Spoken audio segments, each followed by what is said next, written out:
कुछ पेशेंट ऐसे भी आते हैं हमारे पास, इग्नोर करते रहते हैं काफी लंबे टाइम तक, तो आंत फटने की कगार पे आ जाती है जी। ऐसी कंडीशन में हमें आंत को काट के निकालना पड़ता है और वो काफी लाइफ थ्रेटनिंग कंडीशन पेशेंट के लिए हो जाती है। नमस्कार दोस्तों, हॉस्पिटल एंड डॉक्टर्स के नए एपिसोड में आप सभी का स्वागत है।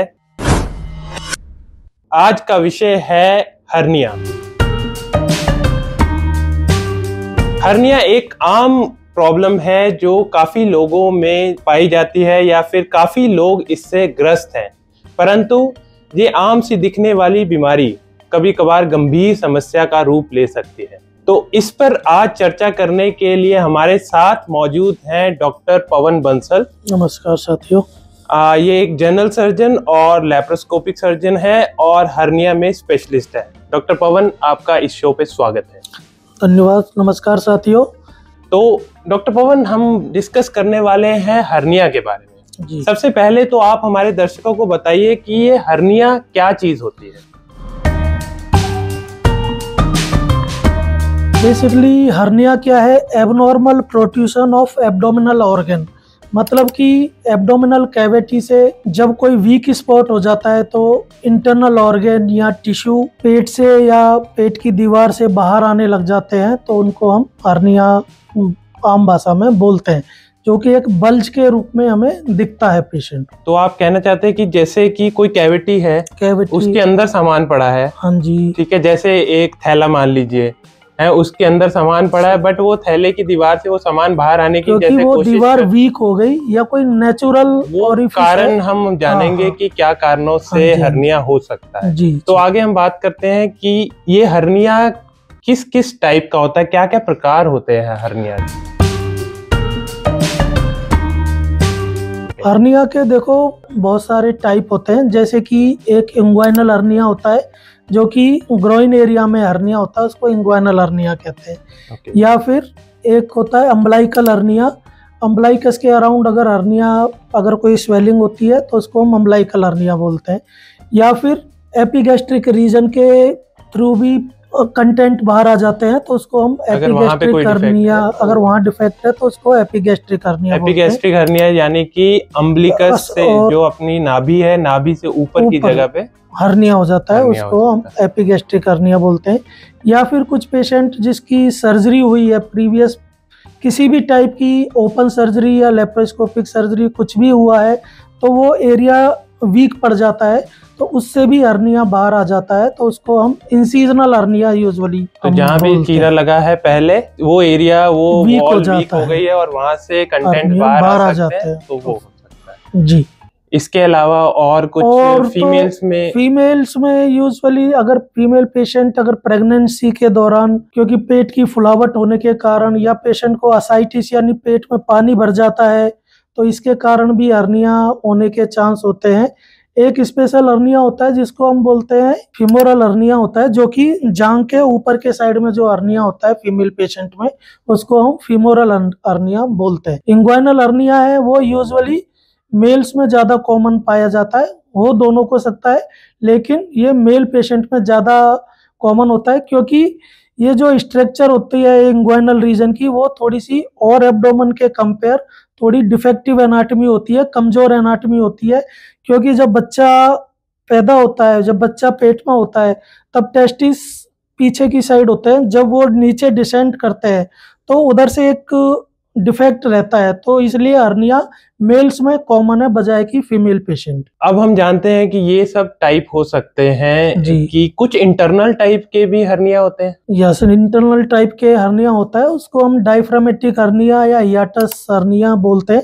उसमें क्या होता है कि ये जो मसल होती है जो कि सांस लेने में सहायक होती है, उसको हम डायफ्राम वाली मसल बोलते हैं, उसमें डिफेक्ट हो जाता है तो पेट के ऑर्गन छाती के अंदर चले जाते हैं, तो उसको हम यूजुअली हियाटस हर्निया भी बोलते हैं। डायफ्रेगमेटिक हर्निया या हाइटस हर्निया बोलते हैं, जिसमें पेट के कंटेंट छाती की कैविटी में चले गए, तो वो इंटरनल हर्निया का टाइप। तो डॉक्टर साहब हम आगे जानेंगे कि इसके क्या क्या कारण हो सकते हैं कि जिन कारणों से ये हर्निया हो सकता है। तो एक तो आपने बताया कि जो बच्चों में ड्यूरिंग डेवलपमेंट वो इंग्वाइनल कैनाल वीक होती है, कंजेनाइटल हर्निया बोलते हैं। जो बच्चा पैदा होता है तो उसी टाइम पे काफी पेशेंट आते हैं कि हमारे बच्चे के स्क्रोटम के पास सूजन आ रही है जी। तो वो जो हर्निया होता है वो कंजेनाइटल हर्निया होता है, क्योंकि जो डिफेक्ट क्लोज होना चाहिए था वो डिफेक्ट क्लोज नहीं हो पाता है। तो उसको हम कंजेनाइटल हर्निया यूजुअली जो वहाँ पे वॉल नॉर्मल फॉर्मेशन होनी चाहिए थी वो नहीं हो पा रही है, और वो ट्रैक जो उसमें सैक था वो क्लोज नहीं हुआ, तो इसलिए वहाँ हर्निया हो गया। और क्या क्या कारण हो सकते हैं जिससे लोगों में हर्निया ये डेवलप कर सकता है? देखो, ऐसी कंडीशन जो पेट का प्रेशर बढ़ाती है, ऐसी कोई सी भी कंडीशन जो पेट का प्रेशर बढ़ाती है, जैसे कि कोई पेशेंट है हैवी वेट लिफ्टिंग कर रहा है, ज्यादा भारी सामान अगर वो उठा रहा है, या कॉन्स्टिपेशन उसको ज्यादा है, या यूरिन पास करते समय अगर उसको ज्यादा जोर लगाना पड़ रहा है, या अगर पेशेंट कोई क्रॉनिक स्मोकर है तो उसमें मसल भी वीक हो जाती है, साथ ही साथ क्रॉनिक कफ होने का उसमें ज्यादा चांस होता है, वो अगेन पेट का प्रेशर बढ़ाती है। तो इन सब कारणों से हर्निया होने का चांस है। या फिर पेट में पानी भर जाता है, या प्रेगनेंसी के टाइम एब्डोमेन की मसल स्ट्रेच होती है तो रिलेटिवली वो वीक हो जाती है, तो इस कारण वो हर्निया हो सकता है। तो डॉक्टर साहब आपने बताया कि जैसे कुछ कारणों से जैसे पेट के अंदर प्रेशर बढ़ गया जी, तो वो कारण है जो अंदर कंटेंट को बाहर पुश कर रहे हैं, और दूसरा उसका साथ में उसके एक फैक्टर हो गया कि मसल वीकनेस। तो ये दोनों फैक्टर अगर साथ में कंबाइन हो जाते हैं तो उन लोगों में हर्निया होने के चांसेस ज्यादा हो जाते हैं। तो अभी हम डिस्कस कर लेते हैं कि अगर ये सब फैक्टर्स हैं तो इनको कैसे प्रिवेंट किया जा सकता है, कैसे हम हर्निया के होने के रिस्क को कम कर सकते हैं? देखो, अगर कोई पेशेंट है स्मोकिंग को अगर बंद कर देता है, ठीक है जी, तो क्योंकि स्मोकिंग एक ऐसा कारण है कि जिसके कारण मसल वीक होती है। या फिर कोई पेशेंट अगर हैवी वेट लिफ्टिंग कर रहा है तो वो हैवी वेट लिफ्टिंग को थोड़ा कम करे और ऐसी एक्सरसाइज करे जिससे मसल का जो स्ट्रेचिंग ज़्यादा हो और उसका स्ट्रेंथनिंग बढ़े बेसिकली। तो मेन जो जिम गोअर्स हैं उनके लिए ये एडवाइस है कि अगर आप जर्की मूवमेंट यूजुअली अवॉइड करनी चाहिए। जर्की मूवमेंट नहीं करनी है, आपको पहले मसल की स्ट्रेंथनिंग एक्सरसाइजेस करनी है, पेट की मसल को स्ट्रेंथन करना है, उसके बाद धीरे धीरे हैवी वेट लिफ्टिंग शुरू करनी है। नॉट एट द स्टार्ट की सीधा आप गए जिम में गए पहले दिन ही उठा लिया तो हर्निया होने के चांसेस बढ़ जाते हैं। जी, कैसे और इसको प्रिवेंट किया जा सकता है? अगर कोई ओल्ड एज का पेशेंट है, अगर उसको प्रोस्टेट की प्रॉब्लम है तो प्रोस्टेट वाली प्रॉब्लम है तो जरूरी है कि उस प्रोस्टेट का सही तरीके से इलाज कराया जाए, आइदर मेडिसिन के साथ या सर्जिकली, ताकि यूरिन पास करते समय जोर ना लगाना पड़े। अगर कोई पेशेंट को कॉन्स्टिपेशन है तो वो कॉन्स्टिपेशन को अवॉइड करना है। ताकि कैसे कर सकते हैं, ज़्यादा से ज़्यादा पानी पिए, ज़्यादा से ज़्यादा हाई फाइबर डाइट ले, ताकि कॉन्स्टिपेशन पेशेंट को ना हो। डाइट कंट्रोल करना काफी जरूरी है ताकि कॉन्स्टिपेशन ना हो और फर्दर। दूसरा, अगर पेशेंट ओबेस है, ज्यादा मोटा पेशेंट है तो उसमें हर्निया होने के चांस नॉर्मल पेशेंट से ज्यादा होता है। तो उस पेशेंट को मैं यही एडवाइस करूंगा कि वो अपना जो फैट है, जो मोटापा है, उसको किसी भी तरीके से कम करने का प्रयास करें। तो हमारे इसमें डाइट और लाइफस्टाइल का बहुत इम्पोर्टेंट फैक्टर है कि उनका बहुत इम्पोर्टेंट रोल है जो हमारे फर्दर हर्निया के रिस्क को या प्रिवेंट करने में हेल्प कर सकते हैं। जी सर। तो आगे डॉक्टर साहब हम जानेंगे कि इसके अगर किसी को हर्निया डेवलप हो गया है तो क्या क्या सिम्टम्स हो सकते हैं, क्या साइंस हो सकते हैं कि जिससे उन्हें पता लग जाए कि हाँ ये हर्निया ही है या फिर कोई और बीमारी है। अगर हर्निया है तो उसे अर्ली स्टेज पे उसे डिटेक्ट करके प्रॉपर इलाज कर पाए। ये आपने बहुत ही अच्छा सवाल पूछा है। मैं आपको बताना चाहूँगा, अगर किसी पेशेंट को हर्निया है तो उसके क्या क्या सिम्टम हो सकते हैं। पहली बात यह है कि पेशेंट को बल्ज टाइप से उसको दिखेगा, एक लंप जैसा उसको दिखेगा पेट के पास या ग्रोइन एरिया के पास, या फिर पेशेंट को डिस्कम्फर्ट या माइल्ड पेन पेशेंट को हो सकता है, या फिर पेशेंट को डिस्कम्फर्ट हो सकता है, ड्रैगिंग पेन पेशेंट को हो सकता है, या फिर सीवियर केस में पेशेंट को वॉमिटिंग हो सकती है, या फिर पेशेंट को स्टूल पास करने में दिक्कत हो सकती है, पेट की फुलावट हो सकती है, हर्निया वाले एरिया पे रेडनेस हो सकती है। ये इंडिकेट करता है कि आपका हर्निया काफी एडवांस स्टेज में पहुंच चुका है। तो इनिशियल लक्षण आपने जो बताए, initial symptom, they are pain and lump होती है। वो लंप भी जो होती है यूजुअली खड़े होने पे या खांसी करने पे या ज्यादा जोर लगाने पे वो बढ़ जाती है। पेशेंट बैठता है या लेटता है तो उसके सिम्टम दोबारा अंदर चले जाते हैं। सूजन है वो कम हो जाती है लेटने पर, और बैठने पर वो सूजन बढ़ जाती है। ये इम्पोर्टेंट सिम्टम है जिसे कि पेशेंट को मॉनिटर करते रहना चाहिए अगर ऐसा कोई लक्षण। तो किसी को भी अगर ऐसे सिम्टम्स नजर आते हैं तो उन्हें तुरंत अपने डॉक्टर से मिलना एडवाइस करना चाहिए, ताकि वो एडवांस स्टेज पे ना पहुंच पाए। जैसे आपने बताया कि जिसमें एडवांस स्टेज पे उनको वॉमिटिंग हो सकती है और आंत में रुकावट आ जाती है, आंत काली पड़ना शुरू हो सकती है, जो कि स्ट्रैंगुलेटेड एक हर्निया एक टाइप होता है। ये कॉम्प्लिकेशन हो सकती है। कॉम्प्लिकेशन है। कुछ पेशेंट ऐसे भी आते हैं हमारे पास, इग्नोर करते रहते हैं काफी लंबे टाइम तक, तो आंत फटने की कगार पे आ जाती है। ऐसी कंडीशन में हमें आंत को काट के निकालना पड़ता है और वो काफी लाइफ थ्रेटनिंग कंडीशन पेशेंट के लिए हो जाती है। जी, तो दर्शकों को ये जानना जरूरी है कि ये इनिशियल सिम्टम पे ही हम उन्हें पहचान ले, वो हर्निया की बीमारी को पहचान ले, ताकि आप इस लाइफ थ्रेटनिंग एडवांस स्टेज तक ना पहुंचे। तो डॉक्टर साहब, इसको आगे हम फर्दर जानेंगे।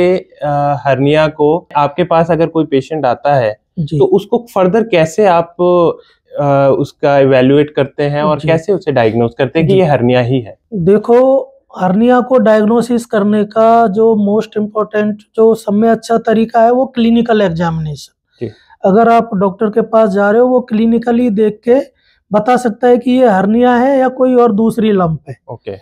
दूसरा, उसको कंफर्म करने के लिए कुछ रेडियोलॉजिकल इन्वेस्टिगेशन होता है, उसमें हम अल्ट्रासाउंड कर सकते हैं, या फिर अगर लगता है कि कॉम्प्लिकेटेड है या कॉम्प्लेक्स हर्निया है तो हमें सीटी स्कैन करके पूरा देखना होता है कि किस टाइप का हर्निया है, डिफेक्ट का साइज कितना है, उसका कंटेंट क्या है।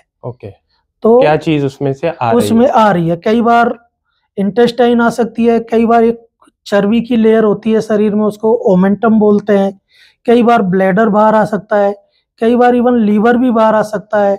तो काफी ऑर्गन है जो उससे प्रोट्रूड हो सकते हैं, जो हमें जानना जरूरी है। बट मोस्ट कॉमनली इंटेस्टाइन और ओमेंटम होती है जो बाहर आते हैं। तो आपने बताया जैसे कि एग्जामिनेशन से ही, clinical examination is the most important. ज्यादातर केसेस सिर्फ क्लिनिकल एग्जामिनेशन से ही हम डायग्नोज कर पाते हैं। और किसी एडवांस स्टेज में आया है, जैसे आपने बताया कि लिवर या ब्लैडर उसके अंदर प्रोट्रूड कर रहा है, तो उस केसेस में हमें फर्दर इन्वेस्टिगेशन की जरूरत पड़ती है। का अगर इंसिजनल हर्निया है, आंत अंदर से चिपकी होती है, ऐसी कंडीशन में तो हमें पूरी इंटेस्टाइन को ट्रेस करना होता है, तो ऐसी कंडीशन में हमें सीटी स्कैन भी करना जरूरत पड़ती है। तो फर्दर हम बात करेंगे आगे। अब डायग्नोसिस के बाद हम नेक्स्ट बात करेंगे ट्रीटमेंट के बारे में। जी, तो उसका क्या ट्रीटमेंट आजकल कॉमनली यूज्ड है?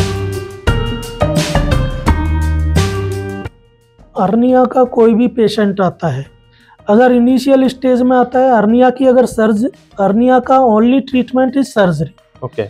There is no other way. Surgery ही उसका एक फाइनल और पक्का इलाज माना जाता है। सर्जरी करने के टाइप अलग अलग है। पुराने टाइम पे हम ओपन हर्निया की सर्जरी करते थे, उसमें एक इंसिजन देके हर्निया के कंटेंट को अंदर डाल के उसके अंदर मैश लगाते हैं, इसको हम ओपन टेक्निक बोलते हैं, ओपन सर्जरी हो गई। आजकल जो हम हर्निया की सर्जरी कर रहे हैं वो बोलते हैं लेप्रोस्कोपिक हर्निया, जिसे हम की होल सर्जरी बोलते हैं। स्मॉल इंसिजन होता है, उसमें 2 या 3 इंसिजन करने पड़ते हैं, स्मॉल इंसिजन। उसी के अंदर से हमें पेट के अंदर जाके इंटेस्टाइन को नीचे रिड्यूस करना होता है, उस डिफेक्ट को क्लोज करना होता है और वहाँ पे मैश को चिपकाना होता है। मैश जाली को हम लोग अंदर से ही लगा देते। तो ऊपर से कोई चीरा नहीं आता, ऊपर से पेशेंट को कोई चीरा नहीं आता। कॉस्मेटिकली काफी अच्छा माना जाता है। पेशेंट की रिकवरी बहुत अच्छी होती है। स्मॉल इंसिजन होता है जो बाद में पता भी नहीं चलता है। तो कुछ लोग होते हैं जैसे हर्निया में उनको कोई सिम्टम नहीं आ रहे हैं और वो प्रोलॉन्ग करते रहते हैं कि अभी कोई सिम्टम नहीं है, थोड़ी बहुत सूजन आ भी रही है, तो वो ऑपरेशन से झिझकते हैं, हिचकिचाते हैं, ऑपरेशन जितना डिले करना चाहे वो करते हैं। तो उसमें क्या ये ठीक है कि ऑपरेशन डिले किया जा सकता है या फिर इसको जल्दी कराना जरूरी है? देखो, हर्निया का जब भी आपको इलाज कराना, उसका ट्रीटमेंट तो सर्जरी ही रहने वाला है। पर मैं ये बोलना चाहता हूँ कि हर्निया की सर्जरी इमरजेंसी सर्जरी यूजुअली नहीं होती है। उसको हम मॉनिटर कर सकते हैं, थोड़ा वेट कर सकते हैं, पर टाइम रहते हुए कॉम्प्लिकेशन डेवलप हो उससे पहले सर्जरी करा लेना ज्यादा जरूरी है। क्योंकि कुछ कॉम्प्लिकेशन जानलेवा भी हो सकता है। कुछ कॉम्प्लिकेशन इतना जानलेवा हो जाते हैं कि वो नॉर्मल सर्जरी कॉम्प्लिकेटेड सर्जरी में कब तब्दील हो जाती है पता नहीं चलता। ओके, तो अब आखिर में हम, जैसे आपने प्रिवेंशन की भी हमने बात की है, ट्रीटमेंट की बात की है, और इसमें कुछ ट्रीटमेंट में न्यू मोडालिटीज हैं जो आजकल अब जो कर रहे हैं। रोबोटिक सर्जरी एक न्यू इनिशियली अभी शुरू किया है हम लोगों ने।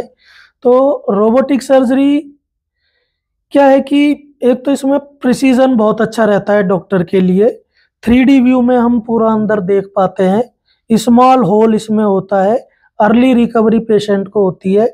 ब्लड लॉस मिनिमल होता है और अच्छे से हम मैश लगा के डिफेक्ट को क्लोज कर सकते हैं, जो कि न्यू मॉडलिटी है। तो आपने बताया जैसे कि न्यू मॉडलिटीज भी आ गई हैं और इतने सारे अब एडवांसमेंट आ गई हैं, तो जिसके कारण अभी कॉम्प्लिकेशन रेट ऑफ सर्जरी वो एकदम मिनिमम हो गई। तो क्या कुछ कॉम्प्लिकेशन है जिसके बारे में दर्शकों को पता होना चाहिए, जो surgery related complication? Complication hernia के जो मेन जो रहता है वो यूजुअली रहती है रिकरेंस। ओके, हर्निया दोबारा होने का चांस है। पर अगर एक्सपीरियंस सर्जन है, पेशेंट अर्ली स्टेज में आ जा रहा है, सर्जरी के बाद थोड़ा सा अगर पेशेंट प्रिकॉशन ले, जैसे कि हेवी वेट लिफ्टिंग वगैरह करना, ये सब कुछ अवॉइड किया जाए तो रिकरेंस के चांस बिल्कुल मिनिमल हो जाते हैं। तो दर्शकों को ऑपरेशन के बाद अपना ख्याल रखना जरूरी है, जो डॉक्टर द्वारा बताई गई प्रिवेंशन वो करना जरूरी है ताकि ये रिकरेंस ना हो सके, कम से कम हो सके। साथ में मैं ये भी बताना चाहता हूँ कि जैसे ओपन सर्जरी है तो पेशेंट को नॉर्मल लाइट एक्टिविटी वगैरह करने में 3 से 4 हफ्ते लग जाते हैं जी।